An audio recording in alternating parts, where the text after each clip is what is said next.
Welcome back to Advertising is Dead. We're talking to Vedant. Vedant, I want to start off by saying you have been a person who I've learned so much about just sneaker culture just learned so much about the whole sneaker culture piece from. And I'm happy I'm talking to you because I feel there are enough people who don't understand what this space is about. First, welcome to the show. This is a long time coming. And I'm excited for more people to understand this space and not think of it as just like young kids buying sneakers. There's so much happening here.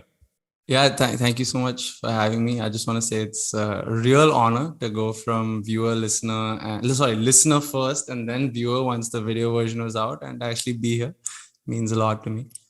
I'm very excited. I'm excited, man. So tell me, let's start off from a broad landscape, right? Let's take a macro perspective and say that if you had to explain, I mean, their terms, right? They might not necessarily be the same, but I think they're all connected. That there's sneaker culture, there is hype culture, there's terms like drops that come about. There's so much happening in a certain aspect, and there's obviously a ton of activity, ton of business being built there, etc. If you're going to explain that landscape out, how would you explain it? I think what's interesting about this is you can try to specify it, but there's no real definition. The broadest form of definition for the space would be subculture. It's a subculture, right? And why I'd say it's subculture is because within subculture, there's several, I refer to them as languages. And if you speak one, you speak all. In the sense, if you're into comics, you'll know how it works. Yeah. Today, if you go from comics to RC cars, you go from RC cars to handbags, you go from handbags to sneakers, you go from sneakers to watches, you go from watches to cars. The basic functioning is the same because it's very integral. It's very almost primal, the way these things function, right? It was, as I'm sure you've read Sapiens, and he talks about how, I'm going to say back in the day, like I was around for this, but, fruits were considered a luxury. So you were cool if you had fruit. Everybody wanted fruit because the other people wanted fruit. And till today we look at a lot of fruit and think that it's super healthy and all that, because it was always regarded in like this positive and pedestal like authority. Fruit's not really all that healthy, but because it was, easy to get spoiled, easy to get overripe, they were regarded as luxuries and everybody wanted it. Similarly, sneakers functions the same way. It's very society driven. It's very community driven. You can call it sneaker culture, street culture, hype culture, whatever you like. It doesn't really matter. I feel like what you refer to it as doesn't affect what it is. It just plays its own game and it just does its own thing. And this is, I think that's the interesting aspect about this is that at some point it went from something you would just buy, and which is generally like a consumer experience from, like, say, buying fashion, buying, etc., to saying it's an investment. And I feel that shift is so interesting, right? Is that suddenly you went from something that would always be like you're buying clothes, you're buying sneakers, but you're suddenly buying sneakers, you're buying items which appreciate over time if you do the right things with it. What do you think kind of led to that shift, and how does it even appreciate? How does that entire part work? How is it an investment? So that ends up being a product of liquidity. Now sneakers are cool globally, right? And I actually, when I end up explaining sneaker culture to people who may not be familiar, my favorite way to tell the tale is just say that the stars aligned for Michael Jordan to meet Nike, for Michael's mom to push him away from taking, I think he was going to take a Reebok deal. He was going to take a Reebok deal. And his mother was like, God, no. And she was like, just shut up. You don't know shit. You're a child. I'm your mother. And as all mothers, she was right. Oh man, was she right? The mother is always because right. Nike wasn't doing that well. Nike was a runner sneaker company, and they had nothing to do with the sport. But what Nike did have was emotion. Like Nike was always attached to emotion. Nike was not commerce. And you've read the book. I know you know this. It's like, Phil Knight was always about the emotion of what he was passionate about, and his coach and every runner who was killing it. And they wanted to align with that runner because they were killing it, not because they had attention. Similarly, I think like when Michael being at the apex of what he was building met Nike at the apex of what they were building, that alignment had created a certain form of consumer demand around product that we hadn't seen so much in the sneaker space. And that depth then led to a very organic. So when a Jordan came out and it was low in quantity, everybody wanted more. Everybody wanted it more. Yeah. And it was natural. If there's 100 pairs and there's 10,000 people who want it, naturally there's 9,900 people are ready to pay more, almost proportionately more. And so sneaker culture built very organically, right? It was exactly this. And it was all about identity. So these 10,000 people wanted to associate with Michael Jordan, but there was only 100 pairs. So naturally, like the person who's 10,000th in line, and if he has the money, he'll offer more. So this started outside stores. And then the internet came about, and of course Michael's prowess was spreading worldwide. Yeah. And globally people wanted to identify with him, but they didn't have the means, they didn't have access, so they couldn't be in that store in the US or somewhere like that and be like, oh, I want this shoe, I'm ready to pay more, because they just couldn't, they weren't there.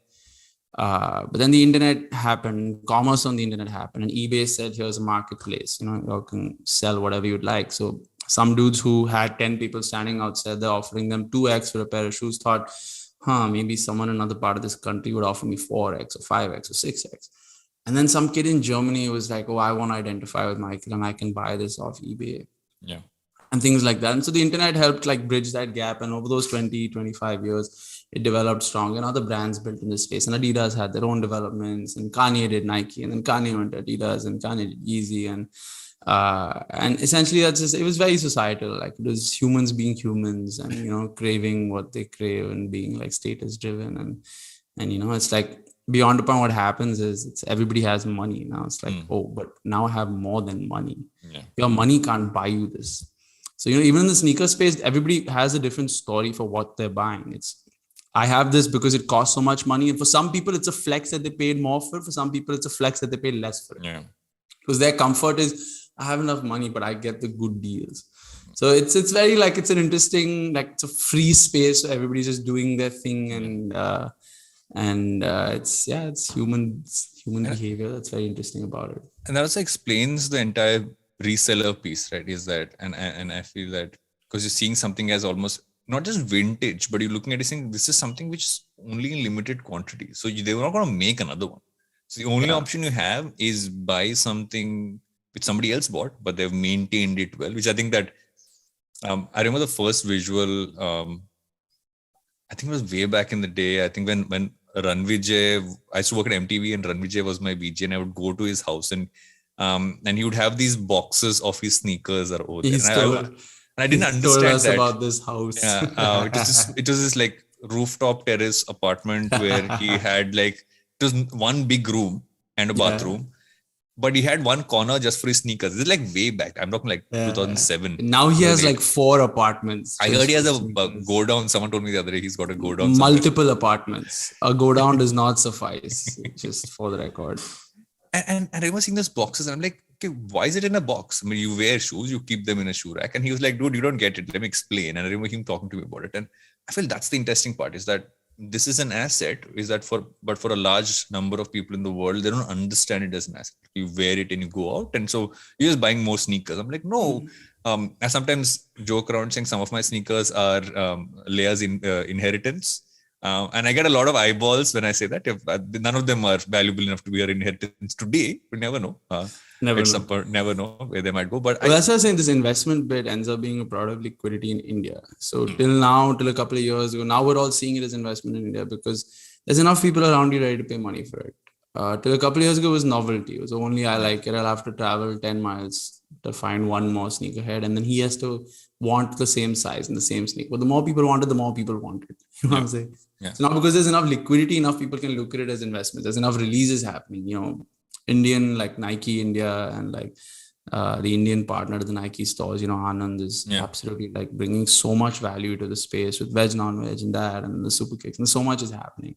It's amazing. What got you into the space? How you started off at 17 when I would say I had no idea what I was doing in life at 17. You started off a business at 17. When did you start thinking of building a business? I know the answer is very interesting to that one because you've told me in the past. But more importantly, why this space? Why this space? Why did you gravitate why towards this space? I don't know what hit my head, but I think I was like 10 years old and my dad picked me up from school one day. And I used to love, I cherish conversations with my father because he would just introduce me to a fresh perspective on everything in life. And we would talk about phones, and then he would explain to me how phones, how factories work, and, how they automate things and so on and so forth. And for my 10th birthday, I really wanted an iPod. I was a huge like Steve Jobs fanboy, like die hard. Like when he died and I went to school, everybody was like looking at me like, is he okay? Like it was very clear to everybody that like, I love this man with all my heart. And I think I had a bet with a friend of mine when I was like 12 or 11 that I'll be like CEO of Apple by the time I'm 25. And I bet $1,000 on this, very ambitiously thinking I'll have $1,000 at 25. But so I asked my dad for an iPod. And this is when he first like introduced me to like the story of Steve Jobs. And he was like, who made the iPod? And he's like, Steve Jobs like started Apple. He got fired from Apple and he started Pixar.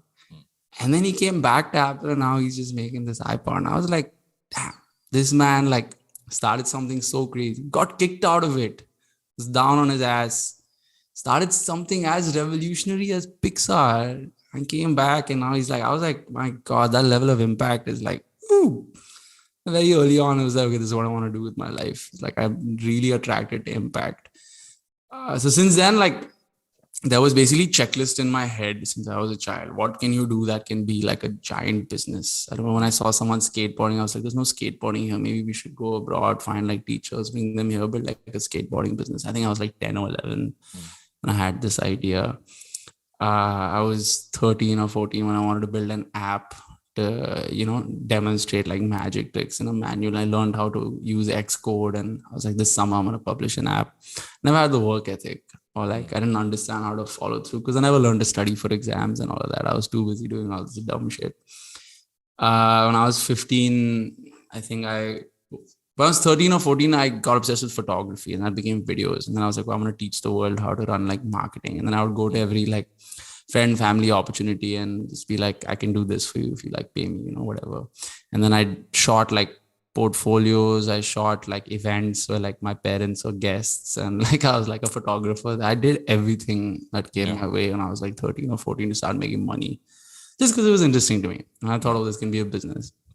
I was 15 or 16. I think I had my first like startup idea. I wanted to build an app that would simplify and automate event management. So it would aggregate resources. Now I think they're all called aggregators. At that time, I didn't know this word, but I wanted to build an app that would be a resource aggregator for the event management space. I spoke to a bunch of event managers and I was like, how does this work? I want to do this and this. And they were like, it's too human in industry. That's why I gave up on that and I shut it down. I remember I had 8 interns. It's quite fun. I had 8 interns sitting in a room and I was like, guys, we're going to change the world. And then that built to my next business. I think by the time I was 17, I had started and shut like 10, 15 businesses, different things. I had Yulu as an idea, shared bikes. I actually saved up money to travel to the US and find like manufacturers. And I met with some guys, that electric bike that Casey Neistat rides. Yeah. Super 73. Yeah. I met the founders. I made them What my do you say? pitch. I had a deck. I made them my pitch. It was a very emotional moment for me. This is what I want to do. I want to fix the problem of traffic in India. Because I was obsessed with Casey Neistat. Yeah. So I saved up money and I bought a boosted board. I'm still obsessed with Casey Neistat. Yeah. And I saved up money and I bought a boosted board. And I was riding my boosted board as travel. And it was phenomenal. There was no traffic as a product. So I was like, electric vehicles are clearly the issue. I did a little bit of research. I found that, 3 out of 4 like car rides are within 4 kilometers and they're just one person in a car. And I was like, that's why we have traffic. And I was like, this is how we can fix it. Electric bikes, shared, easy access, low cost, etc., etc. So I traveled to the US. I met manufacturer. Okay, I need money for this. I didn't know how to raise money. Shut that down. Then I had Dunzo as an idea. I called it LDS, was a local delivery system. I was like, these Uber drivers are going across the city and on one trip, they're taking 1 passenger and they're making only that much money. I was like, what if they could carry 4 packages and 5 packages and make 3 times the money, 5 times the money? So I wanted to build that. Again, did not know how to shut that down. Quick commerce back in the day before it was a thing. Yeah, I had so many ideas as a kid that I couldn't build. And now I'm seeing them validated in school. When you're around, like when I was 17 or 18, I was vlogging at the time. I was very inspired by Casey. I was like, I don't have a work ethic. And I have no accountability because since 10th grade, I had no accountability. I didn't have to wake up at the same time also every day. So to build back structure in my life, I started daily vlogging. a time when no one was doing it in India. I said I wanted to just every day film my day and make it a video at night. And I did it for 700 days straight. And it was unheard of. And because I was pure English and it was so rapid and so no space for growth. And so it never grew, but I had like this wonderful community of people who just watched and I loved them and they loved me. And it was wonderful. Till today, I get DMs saying, when are you going to start vlogging again? But the idea was to be accountable to the internet. Guys, this is what I want to do with my day. Hold me accountable to it. I thought I'll get tired of screwing up. And along this time, I found out about shoes because I saw a friend's Snapchat story. And I was like, damn, what are these shoes? And he was like, oh, I'm wearing NMDs. You know, everybody here in London wears Yeezys. So I didn't want to get the Yeezys. He was being damn cool. And I was like, oh shit, that's interesting. And I Googled and NMDs were just 10,000 rupees. And I was like, okay, that's pretty expensive, but you know, not ludicrously like unaffordable. Maybe I might be able to get a pair of NMDs. So I asked him, you get me a pair of NMDs? Or he's like, yeah. And I Googled NMD. And the first one that showed up, there was this black, red, and blue shoes. Beautiful. This black shoe with like red and blue patches. It was wonderful. He's like, can you get me this? And he just started laughing. He's like, dude, this is sold out everywhere. That's how I found out about resale. And then I dug deeper and deeper and, you know, I asked my dad for 8,000 rupees to buy these shoes. And I put in 2,000 of my own and I got my pair of NMDs and I wore them and I felt like a god. And I was like, wow, I'm fashion icon. I'm going to teach this country fashion. But basically what happened was I saw my like head down on a computer, like understanding that, oh, wow, like sneakers is a huge thing. And I looked up, there was none of it around. And in my head, it checked all the boxes. Boom, opportunity. So I would meet a couple of friends, and there's one friend every now and then I kept meeting. We kept talking about shoes. And one day I walked up to him and I was like, yo, we should start a sneaker store. We should start a sneaker retail store. Because this resale stuff seems hard to get. We should sell normal shoes, but educate the Indian market per se. Like, oh, this is what this shoe stands for. This is the history. We started working on that and soon we realized you need money to start a retail store. So anyone's thinking about doing anything retail, please remember you need money. Yeah. Fairly important point that I seem to have missed, and I had no money. So I was like, okay, can't do this. So we then thought, okay, but the opportunity was gap. So how do we fill gap? Is YouTube. And we started YouTube. 2 months in, we knew everybody in the space. We got our first brand deal at 300 subscribers. It's like, wow. Okay, you know, we're on to something. No one's doing this. We're definitely on to something. And along this time, I had one like subscriber of mine like DMing me saying he wanted to buy some shoes. And I'd help him get them. And I made a little bit of money along the way. And I didn't want to be known as a reseller. I was very clear on what like I wanted my own like personal brand image to stand for from the start. So I was helping this one guy and it seemed to be interesting. So someone I think heard that and sent me a DM saying, yo, do you want to sell your stuff at this tattoo parlor I'm starting in Koregaon Park? Koregaon Park, KP in Pune is a very posh area. Yeah. So I was like, yo, we don't like sell anything, but I don't mind coming and seeing it because I was a heavy opportunist. So I went down and I saw the space. It's lovely, great location.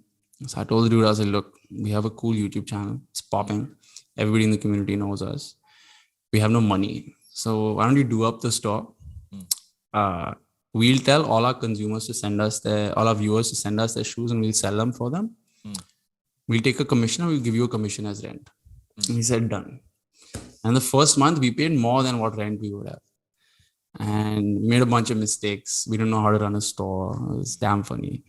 And we shut that down and I moved to Bombay thinking I have a lot to learn. So I started a media company in Bombay to make money and pay rent and just survive, and I ate shit for 2 years. And I just got coffee and like cold email and cold DM'd and walked up to people at events and wherever I could to ask them questions and like pester the hell out of them. And I got my foot in the door in a bunch of places and it was amazing, including your DM. You were one of the people who replied in that time. And then like business slowly took shape and it grew from there. And we're very fortunate to be where we are today. So when you fast forward from that story, because I think it's an incredible story, because I don't think anyone at that age is thinking of coming up with not forget one business, that multiple businesses and how even like, I feel that while hustle has a bad name, I think you hustle your way into figuring out how to make it into a business. Let's dig into Mainstreet and where it's at right now as a business. I think it's important that journey now over 4 years. You guys are in 2 cities. You obviously been able to build a business out of it. You've raised around. Lots has happened. I wouldn't say 4-year journey. I would say it's a 2-year journey. Yeah. it was 2 years of education before that. I think the business has a 2-year journey because, I had co-founders. We were learning for 1.5 years. We literally didn't run anything at all. In 2019 and 2020, roughly when it started as a business, unfortunately, things weren't working out with my co-founders and we had to part ways. So in the 2 years now I find it hard to believe, but we have 2 stores. We have a flagship store in Delhi, which is like a dream come true. I hate talking about it like this, but you have to travel multiple countries to come across a store that nice in the sneaker space, at least. I can say that with some confidence. We have a flourishing online platform. We've got a flourishing YouTube channel and community. There's 2 sides of the business, but 20 amazing people. We've got the team is everything to me, because I know that there was over a year where if I got out of bed or didn't get out of bed, no one gave a shit. And it was a hard time in my life. There were times when I just couldn't get out of bed. And I was 2 p.m. and 4 p.m. I was oh, no one cares. You've not done anything worth anyone giving a shit. And it sucked. It was a hard time. I had no money. I had no team, no support system. My parents were always there. But I was very clear that I wanted to be in Bombay and eat shit for 2 years. Just live and learn. So I was broke and struggling to pay rent and meet basic expenses. And it was the hardest time of my life. Now, no matter how big the problems are, I have to get out of bed in the morning and I have a home to get to and a team to get to and an office and a store, and we have a pool table in the office. I can't complain about anything. I can play pool in the middle of everything, and it's damn, it's a good time. So that's where we're at. There's so many aspects of your business which I feel are interesting because they kind of set you apart from what you mentioned, right? Obviously, there are players you're talking veg, non-veg, super cakes, and even everybody else from, let's say, a Nike, etc., can do stuff. But what you kind of set out to build and have been able to build is something that kind of sets you apart because of a bunch of things that you've actually been able to do, right? You're not just tapping into someone who wants to buy something which is new. You tapped into the reseller market. You also done really interesting things with Metro, which I think is an interesting product by itself to kind of talk about. What I've always seen is that you constantly kind of listen to the consumer and kind of evolving, how your product actually is. We've constantly the product. We're very clearly a community first business. First of all, we're not really. So I wouldn't say we're set apart from a veg, non-veg or super cakes because they're retailers. It's completely different. So in the world of sneakers, we play different roles and we're clear about it. Yeah. Once you've exited retail and entered resale, there's a lot of players. And here, what I like about what I think is cool about what we're building is we're building an ecosystem. We're not just selling shoes, but then you have subscription, you have content, you have the store experience, you have events. And those are the things that make me happy, and those things that give us depth, and those are things that give our brand relationship. And you don't just buy shoes and it ends there. You're talking to somebody. We have customers who are best friends with people on our team. They won't buy shoes from me. They'll only buy from a specific man on our team. And those things make me happy. And that's what's cool about our ecosystem. Metro was the product of, again, the consumers. We were listening to them and it was, okay, we want to build this subscription model. How do we sustainably grow something of this sort where people have the opportunity to take home free sneakers? And they love that. Explain that again. Explain how Metro is a premium subscription to our business. You pay a certain amount of money within a fixed window. And now you have 1 month of access to better deals. You have that entire amount as stock credit when you make a purchase. And for the people who subscribe within that time, we run a free giveaway. What's cool about this is it solves for the depth of this market in India. So the Indian consumer market for resale is not that deep because ASP is 30,000 rupees. So it's hard, or even 10,000 rupees, it's hard. Yeah. So we run Metro at 99 rupees. Now for 99 rupees, you can be a follower, you can be an enthusiast and engage with the space and, get a bunch of perks. It's disposable income for a larger group of people. And people love it. A couple hundred people a day participate. We're talking to thousands of people a month who are who are participating and involved in trying to, win free shoes, and then of course access other benefits and perks and things like that. It's very fun vertical of the business. It gives us a lot to play with. I want to ask about some of the other pieces as well, but I know we need to go in for a break. So I'm going to quickly do that and come back. But I'm going to dig into some of the verticals a little bit more. I think that's super interesting. Yeah, we'll be right back with advertising instead. Hey everybody, it's been another great week on the IVM Podcast Network. On Cyrus Says, good friend of the show, good friend of Cyrus and myself, Mangalam Mallu is on. He's the assistant editor and anchor at CNBC TV 18, and he and Cyrus discuss how the budget of 2022 affects us all. On This Round is on Me, we flip the script as Gauri is a guest on her own show. Check it out as Kavita Rajwade, my co-founder at IVM Podcast, hosts this very special episode.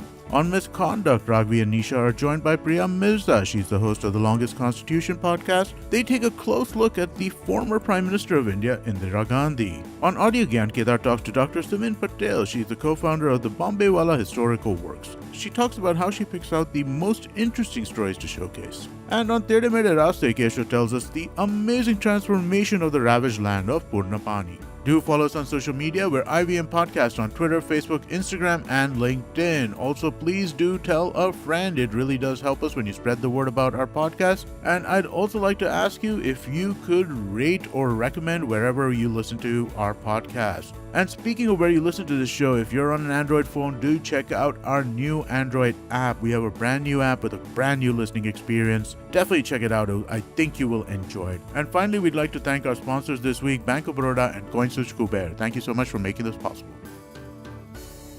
Welcome back to Advertising is Dead. We're still talking to Vedant. Now, before we went in for break, you explained Metro and the entire subscription piece you built, which I think is interesting. I don't think anybody are there other people who do this kind of a piece internationally or anywhere else? Because I've not heard of. Internationally, I think there's a couple. I remember the first time you said this, I asked you if it's a chit fund when I first met you, and I asked you, like, do I compare it to a chit fund? And you were like, no, this is not a chit fund. This is not a chit fund. The thing is that you need a certain size of like engaged clientele, and not many people in India have that, and that ability of like enticing community and getting them off their seats. We've also done games, like we've done a hype bingo through YouTube. We've done a YouTube live stream bingo where we made tickets, like digital tickets with hype items on them, and sent them out. And we played live with 400 people and 500 people. And it's a lot of fun. Like, people love it. It became family activities. And, seeing photos of like a whole family sitting in a living room with us on their TV screen with, we built a generator where to draw random items from 90. And just watching that was like, wow, like, we have that level of impact. And those things are like, oh man, I'd sleep well at night. I think that's super interesting. Just not to just engage consumers, but also kind of build yourself into very different space, right? Because like I said, it's interesting that you're playing in multiple areas, but this is almost distinctive to how you guys operate. And I think even the other part is that you always evolve the platform basis what you've kind of been hearing from your consumer, right? So if you talk about, let's say, from like 2-3 years ago to now, how have you seen the consumer change? How have you seen the person who's actually buying stuff from you? How has that person changed? So volume has grown, right? So I was saying about liquidity. There's a lot more people want. So a lot more people are spending. People will buy what other people want. So if other people don't want it, especially like lower tiers don't want it, you don't want to buy it. Because when you buy it and wear it out, you want people to look at it and be like, wow, it's a cool shoe. 2 years ago, if you bought it, no one would know. Now, because releases are increasing in India, multiple people know, awareness is growing. First thing is liquidity has built.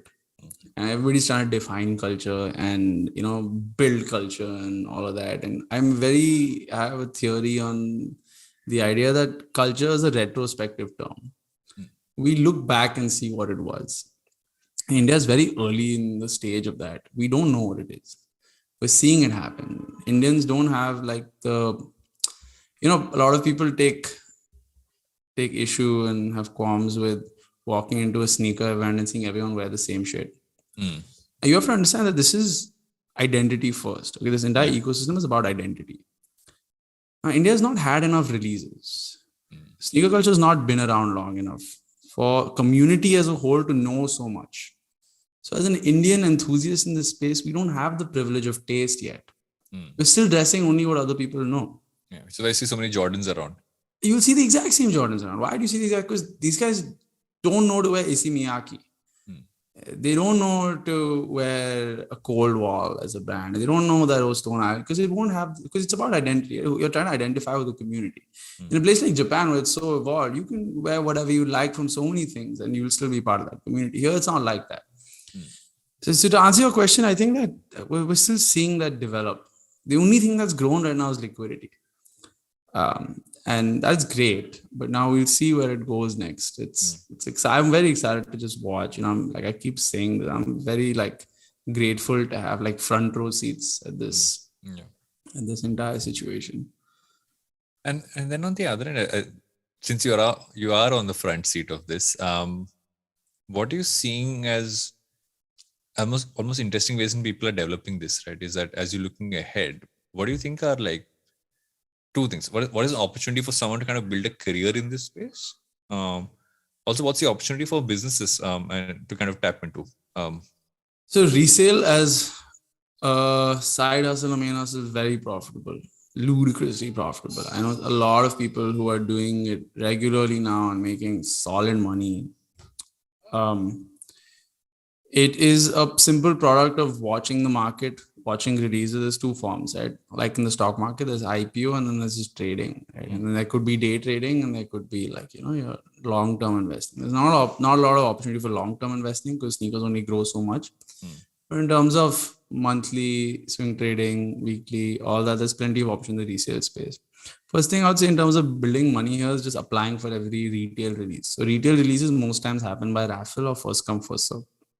First come, first serve is a luck situation. You wake up on time for the release, you show up on the website, either you get it or you don't. Raffle is you fill an entry and you're told you've got it and now you can just get it in your own time. This happens 2 to 3 times a week. You do this 2 to 3 times a week, you have a chance to almost double your money at least once. That luck situation is just done. That can be a side thing. Next, I know people who go outside stores and the release happens, everyone who's got it, these guys go and offer money right there to people and buy. And then make another 30% on that and so on and so forth. The career opportunities are endless. It's very deep though. You have to again like be an enthusiast. You have to do your research. You have to know what you're buying. You shouldn't be blind about it. And then there's different layers to participating, right? You could start a store like we did. You could have an Instagram page. You could be selling just to people on WhatsApp. The core element is having people who are buying from you. You could sell to sellers who have clients so you can get quick money, and each person plays a different role. You have to be clear about what you're doing. That's the only thing that is important here.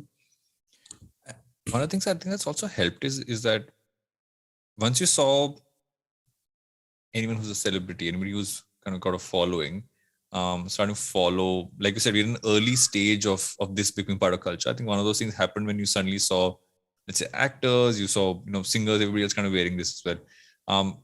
But I'm guessing that as you kind of talk about a consumer like that versus someone who's, hustling it out, being in that queue to kind of get that thing in, on your end, how do you make sure that what's really going out there is authentic products, that it's authentic in terms of just, you guys have been able to run through it properly? What's the kind of process you generally look at to kind of get out there? Especially, let's say, if you're dealing with someone who's, on one end, it's a high-end celebrity, but even on the other end, it's someone just come to line up out to the store. For us, it's everybody, right? There's an input process which involves check. So every item that enters our space, our warehouse, our store, whatever, has to go through a check.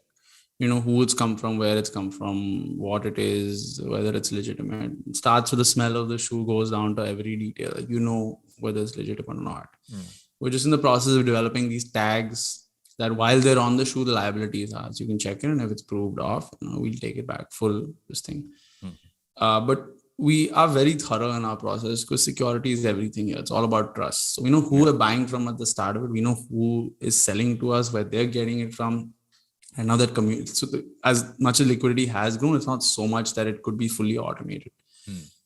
So right now there's a lot of that trust situation involved, but we're fully, like, more than anything, the trust we give our consumers are always here. You have a concern, we're here. If something wrong, we're here. We're not going here. So we take care of you throughout. And today you buy it, it's all good, but you want to sell it. You want something else. It doesn't fit you. We're the only ones who will be there. I'm using writing. Any other seller will be like, sorry, it's done. That's it. So I got my money, you got issued. This is the end of it. I can't help you. Unless there's profit from. First, God knows how much money we spend and how much time we spend is helping people. And that is why we've developed those relationships and that brand value, right? Those are the things that make us us, and that's very clear to us. It's very clear to them. That's what matters. One more thing that I've noticed is that you never wear any of the stuff that you guys do sell, and I find that super interesting because the assumption would be you have your pick. But what I've seen in reality is that you choose to wear the most, how do I put it, nondescript. Nondescript. Yeah, no, that's actually a great observation, right? It's very consciously nondescript. Over a couple of years, I was like, okay, what do you want to wear? It was a few nice things that I really liked, and I built that collection over a couple of years. I had some clothes and I had a little bit off taste, but it was, I like my things. And one day I was like, as promoter of this business, as it was developing, as I found myself networking in Bombay, I'm representing what we stand for. And if my taste becomes comparable to what we're doing here, that might be restrictive. So I don't want you to see me wearing a 2 lakh rupee Jordan and think that's the cap. You'd be like, oh, they'll only have like because if you want a Dior, that's like 12 lakhs. You'd be like, oh, they won't have it. This guy only wears this. That was the thought process, that if I'm wearing, like, they might associate that. But if I'm fully neutral, then your thoughts, our cap is only as limitless as your thoughts. We have whatever you want. That was the base idea. And then there was the idea that I don't care so much right now. I don't want to think so much. I don't want the financial burden of it. I sold all my stuff and I invested in a stock portfolio. It's just overnight. And everybody's like, what are you doing? Like, why are you like this? And then I got a few hoodies and t-shirts made for myself that are all plain colors. And that's all I wear every day. It's very simple. Like, it saves me time, thought, packing when I'm traveling, everything. I wear the same pair of shoes to the gym. I wear the same pair of shoes to the fanciest party I'm going to. I wear the same pair of shoes everywhere.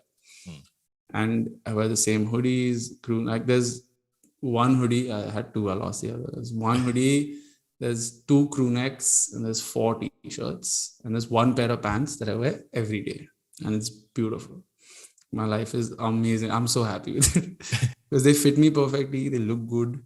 Or at least I think so. And on the other side, you have an entire business which is built on the fact that people want to get more and more of that and build them out as an investment. And I find it super interesting. I think the angle of, at no point should I be directing a perception of the business and what we sell. A limit. I don't think I should set a limit capped at my taste. I don't think that should happen. And I worked. It was fine. And now you never... Every now and then, like, oh, what do you wear? And they look down at my shoes. They won't think that, oh, they don't have nice things. So what are you wearing? Not like, oh, those are nice, but I don't like them. That doesn't come up. Everybody hates my shoes. So it's fine. That's it. Now it's just that everybody dislikes what I wear. So it doesn't matter. You'll never think it's anything to do with what I'm wearing. It worked, is what I'd say. And looking at the entire space, I think globally, especially with players like StockX, etc., right, which actually kind of took this entire piece and built it up into an entire platform play, and kind of building it towards, I mean, it's almost tech enabled in the sense that how people are reselling. Of course it is. It's super tech enabled. Yeah. What are you seeing as bigger evolutions? I think that what are you seeing as spaces into which what you're doing can kind of go into? One is obviously going in NFTs, adding and NFTs, and there's the digital part, and the fact that Nike even bought, I forget the name of the company who they bought. Artifact. Exactly. Did you know it was called Artifact? I thought it was RTFKT. I thought RTFKT. Yeah, now it makes a lot more sense, no? Artifact. Oh yeah. I kept calling it. I called it RTFKT a few times. Even I did. I also did. And then someone said Artifact, and I was like, huh. That makes so much sense. That makes so much sense. Yeah, I was like, shit. So what are you excited about this, where the space is kind of evolving and where you kind of looking to tap into? When the NFT conversation comes up, I'm just like, we've been doing the same thing with shoes. Like, it's literally the same thing. And I was just on the blockchain. So I'm very excited to see that build. And, StockX has just built an incredible product with putting sneaker NFTs on the blockchain. And I'm very excited to see how this brand value we built translates into a consumer connection in the form of our own like private label of just, it's not merch, right? We're trying to see if we can build a brand within, and we're calling it Mainstreet Gear. This is an early sample, and we're releasing very soon. But I'm very excited to see that, because to someone who's always selling other people's things, the question is always, what is it that your brand is worth? Yeah. Because I'm looking at manufacturing dudes, and I'm like, wow, you're making money. Like you're literally like printing money, like we're manufacturing money. It's amazing. So I'm very excited to see that. And then, of course, in the tech space, I'm very excited to see how we can build on the NFT space in India, globally. Very excited to now finally. So we've been super bootstrapped in terms of tech as well so far. We're now deploying some interesting tech on the back end and front end over the next couple of months. I'm very excited to see how that translates. I know the Indian market now has more liquidity. I don't think it's enough to auto scale and blitz scale, so to speak. And then the whole product market fit situation, I don't think is the thing in India and the sneaker space yet. I think it's getting there. A lot of people are trying to build it, so that's validation. More than anything, I'm really excited to just build our content business. I love it. I think it's a lot of fun, and I think that's where the relationships are really like deep. People are watching us weekly and like talking to us, and we're talking to them, and that's getting fun. You do a lot of fun stuff on the content side, right? I think especially for spaces like this, one part is just education, because of people who want to know more, you're educating. On the other end, you're kind of also helping someone who might not even be able to buy right now, but wants to kind of participate in some way. You're kind of giving them something to do. And obviously someone who's a buyer also gets to engage. So how do you guys kind of structure yourself on the content side? I mean, how do you kind of build things out? So, one way you could look at it is as the top of our customer acquisition funnel. We've acquired some massive customers through our content, but we don't look at it like that. We don't treat it like that. We don't play it like that. For us, it's clear it's a separate business. Content is a whole different division. We're doing something else with it. So now we're, in fact, just monetizing it. We're talking to brands. We're doing some interesting brand deals. What's cool is, as a content business, we have the privilege of a commerce partner, a commerce sister concern in our marketplace. So we don't have to do whatever brand deal comes our way. We choose the brands we want to work with. We choose the content we want to create and build the brand that we want to. And that's very fun. And because we treat it as a whole separate vertical, it plays out differently than the rest of the people in this space. And we're seeing that value. We're one of the biggest, sneaker creators in the country. And the biggest sneaker creator in the country is, he's on our team, Karan Khatri. So we're excited to dive deeper into just developing this ecosystem of things that we have going on here and playing with the community, basically. So when I actually look at broad-based, and this is why I kind of started off the conversation with talking about kind of breaking down the different segments in it, is that content's obviously a huge play, will continue to be, because in many ways, I think content kind of plays such a core part about anything that is going to become part of culture or is part of culture.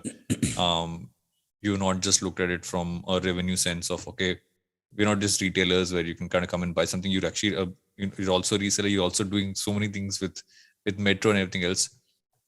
Now, if you pack all of that together, how do you manage to do all these things as an entrepreneur? Because you are obviously, it's almost like you have multiple businesses combined into centered around one space. Yeah. So it requires a lot out of it does. someone to be able to do that. I would say it's not a lot of sleep, and it's not because I'm working. It's because I'm always stressed. It's because you're always putting out fires. You're always putting out fires. I actually had this problem when I was 17 and I started Mainstreet. It was my third active business at the time.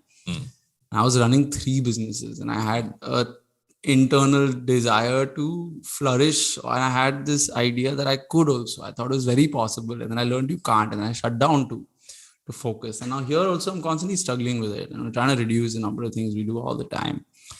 But these are 3 things that just built us to being core to what we are. And it's about, I think, the right delegation. I'm learning to do all of those things slow and steady. And of course, sometimes one does well, the other suffers, and that happens.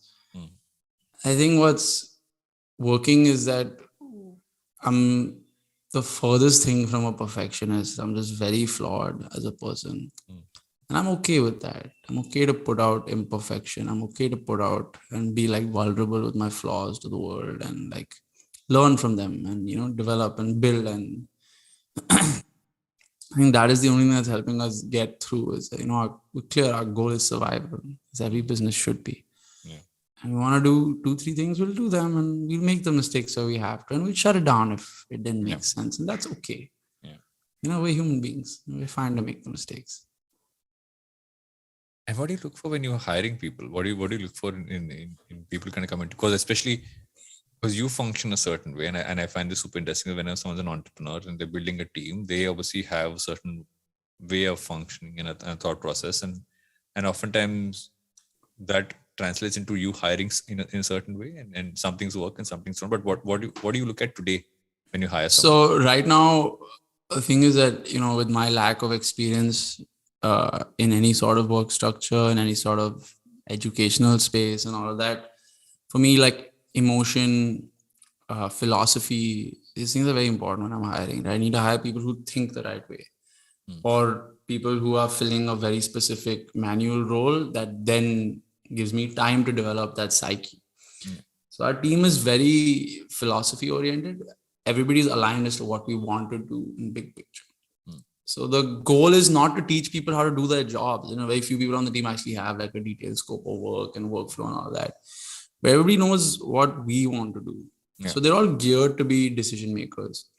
It's worked very well for us so far. But now as we're scaling to the next step, where I'm learning, I'm doing a few operations like management courses. I'm just hired like a very great head of operations, and I'm sitting with him and we're learning together and we're making those mistakes together and we're trying to tighten those things up. But we made the mistakes of also hiring by experience and CV and qualification, and then learning that, oh shit, that was a mistake. I think philosophy is a big part of hiring at early stage startups, and tuning for decision making as opposed to training for workflow. I would say that's important, and we're seeing that work wonders for us. So towards the later part of every episode, I ask my guests, since you're a listener, that I ask my guests a set of questions. I don't know if you've prepped for this. I'll be happy if you haven't. Nope. What do you spend a lot of time doing outside of Mainstreet? What keeps you going? What keeps you excited? I love all kinds of sport. I play golf, football, basketball. There's a sport called paddle that's somewhere between squash and tennis that I've been spending a lot of time doing recently. I've been trying to convince someone in our building to convert our mildly defunct tennis court into a paddle court, because it's very weird. The guy who built our building didn't measure it right. So it's measured to a tennis court without the space around it for you to run out of the court. So the entire tennis court is exactly the size of a tennis court. That sounds prime to build a paddle court within. Please do. We are lobbying for it. So I totally get it. We've been doing some research on that. I will move into your house if this happens. I love paddle with all my heart. Other than that, I like interacting with other startups and learning to fix other problems. I help whoever friends I have in this space. I love just learning from them. I like reading. I like consuming great content. I have a girlfriend now, so I'm trying to, build a life outside of work, and I'm enjoying that. For the longest time, I realized I didn't have any non-associate friends in the city. I'm not from Bombay, and I moved here very specifically for work. And then I realized that, okay, I need to. So 2021, I had resolved to actively socialize and build some great relationships. There's a lot of work benefit actually out of that, but I built some great relationships, and I like hanging out with my friends here and there. I struggle to have depth of personality outside work, but 2022 resolution was to get back in touch with my creative side. Nice. So potentially learning to DJ. I started playing a couple of instruments again. I used to play the guitar as a kid. I've recently started learning how to play the piano a little bit. Can I just say that at some point you put a lot of us to shame, just generally the fact that across the board, number of pieces you want to start when you're younger. Now you're saying I know this many instruments. You just listed a long list of things which is taking people years to do. No, but they're all average. No, I played the guitar and I was decently good at the guitar. I also played the tabla to the 3rd grade. I'm proper jack of as many trades as I saw. It's I saw this, so I want to be a fisherman. I wanted to be a fisherman when I was 7 maybe. I don't know. Today I'm vegan. I would put my 7-year-old self to shame. I also know you read quite a bit. Read and Yeah. what have you been reading, listening to, or maybe watching recently that you'd recommend? I'm reading a book called Failed. Hmm? Actually, let me show you. It's interesting. There's two books. One is Failed, and what's cool about it, it's called Failed It, but it's flipped. So the backside has the cover. So they failed in making the cover is the idea, but it just goes regularly. Interesting story on how to turn mistakes and ideas into advice and how to learn from them. Yeah. And then this is actually a pretty special book, authored by Julia Cameron, called The Artist's Way. Yeah. This was a gift from a close friend of mine who I told I want to get back in touch with my creative side, and he very sweetly sent this over, and wow, it looks like it's exactly what I needed in my life right now. I'm currently reading these two books. I'm reading a book called Coachland. I'm not sure how it's spelled on my Kindle. That's about network effects and market making in a completely different environment in the oil space in the US. And then the idea was the parallel on how it works in the sneaker space. And I was learning that from there. And then I keep going back to, Naval has this thing on, I don't want to read all the books. I want to read the best 100 books over and over. Yeah. So in theme with that, I keep going back to old podcasts. I watch Naval and Rogan regularly. I was lately in the gym, I've been listening, and while meditating, actually, I've been listening to David Goggins on Joe Rogan. My God, I love that man. It's ludicrous at that level of mental strength. Like just because the thing is, I listened to David Goggins' book when I was training for a marathon. Oh, nice. And God knows that's probably the only reason I managed to train so well. Because as a kid, I couldn't run. I hated it. I did not have the mental capacity. I did not have the mental strength. And that got me to doing like half marathon. I was like, wow, I ran half marathon without stopping. That's crazy. Yeah. That's phenomenal. He's something else. David Goggins is like, just to kind of listen to him gives you so much to kind of process and think about, but also like, it's not like you're stopping yourself. You're kind of going ahead and who's going to carry the boats? Every now and then it pops in my head. Who's going to carry the boats? So that's what I read. And my final also very excited to pick up my copy of Everything is Out of Syllabus.